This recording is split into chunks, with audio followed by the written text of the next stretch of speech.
یہ کتاب ہے مصنف عبدالرزاق اور اس کی روایت نمبر ہے 6681۔ روایت کے الفاظ پہ ذرا غور کریں۔ عمر بن دینار روایت کرتے ہیں لما مات خالد بن ولید اجتمع فی بیت میمونہ نساء یبکی۔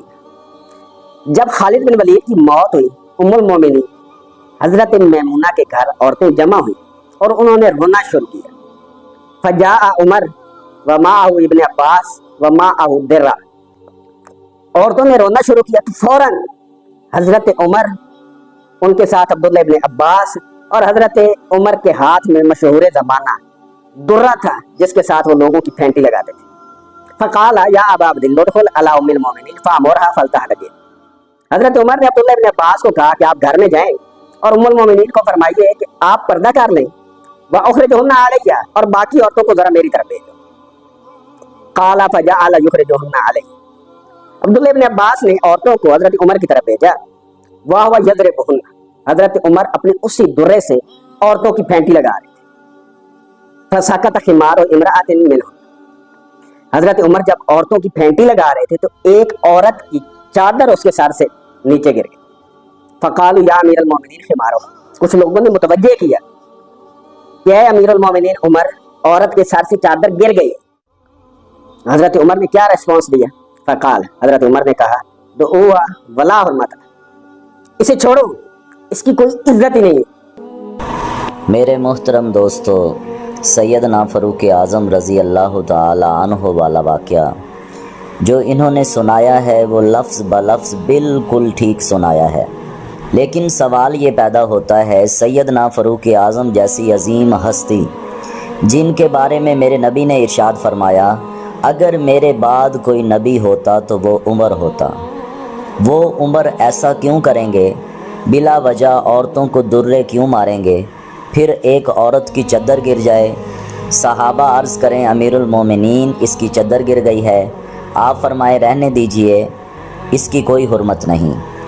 جب کوئی صاحب علم اسلام کا کوئی واقعہ سناتا ہے تو وہ تفصیلاً بتاتا ہے کہ یہ واقعہ پیش کیوں آیا، اس کے پیچھے وجہ کیا تھی، اور جب کوئی جاہل بات کرتا ہے تو وہ اپنا موقف بیان کرنے کے لیے واقعہ سناتا ہے۔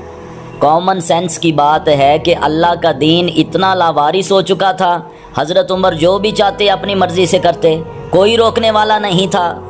اور پھر اس وقت حضرت عبداللہ بن عباس رضی اللہ تعالی عنہ بھی ساتھ تھے، جن کے بارے میں حضرت علی المرتضیٰ نے ارشاد فرمایا کہ حضرت عبداللہ بن عباس بہت بڑے عالم ہیں، وہ قرآن کا اتنا علم جانتے ہیں کہ اگر ان کے اونٹ کی رسی گم ہو جائے وہ قرآن سے پوچھتے ہیں میں نے رسی کہاں رکھی ہے، اور قرآن ان کو بتا دیتا ہے کہ آپ نے وہاں رکھی ہے۔ اتنے بڑے بڑے اور جلیل القدر صحابہ موجود ہوں اور سیدنا فاروق اعظم اپنی مرضی کر رہے ہیں، کوئی پوچھنے والا نہیں۔ لا حول ولا قوت الا باللہ۔ مجھے ایک واقعہ یاد آ گیا، میں آپ کو وہ سنا لوں پھر میں اپنے موضوع کی طرف چلتا ہوں۔ سیدنا فاروق اعظم رضی اللہ تعالی عنہ کی عادت تھی، آپ لوگوں کو آزمایا کرتے کہ یہ اسلام سے کتنی محبت کرتے ہیں۔ ایک دفعہ آپ مسجد نبوی میں تشریف لائے، بیان کرنے سے پہلے آپ لوگوں سے مخاطب ہوئے اور آپ نے ارشاد فرمایا اے لوگو، اگر میں تم لوگوں کو کوئی ایسا کام کہوں جو نبی پاک صلی اللہ تعالی علیہ وسلم نے اپنی زندگی میں نہ کیا ہو، کیا تم وہ کام کرو گے؟ مسجد نبوی کی صفوں میں سب سے پچھلی صف پہ بیٹھے ہوئے ایک بوڑھے صحابی کھڑے ہوئے جن کی ٹانگیں کانپ رہی تھیں اور تلوار رکھنے کے لیے ان کے پاس اور کوئی چیز نہیں تھی، کھجور کے پتے انہوں نے تلوار کے اوپر لپیٹے ہوئے تھے۔ یہ صحابہ کسی اور جگہ سے آئے ہیں، پہلی مرتبہ حضرت عمر ابن الخطاب کے پیچھے جمعہ پڑھ رہے ہیں، ان کو نہیں پتہ کہ سیدنا فاروق اعظم لوگوں کو آزمانے کے لیے اکثر ایسے سوال پوچھتے رہتے ہیں۔ وہ اٹھ کے کھڑے ہوئے اور تلوار سیدنا فاروق اعظم کی طرف کی اور فرمایا اے عمر خاموش ہو جا اور اس تلوار کو غور سے دیکھ، جنگ بدر میں اس نے دشمنوں کی گردنیں کاٹی ہیں،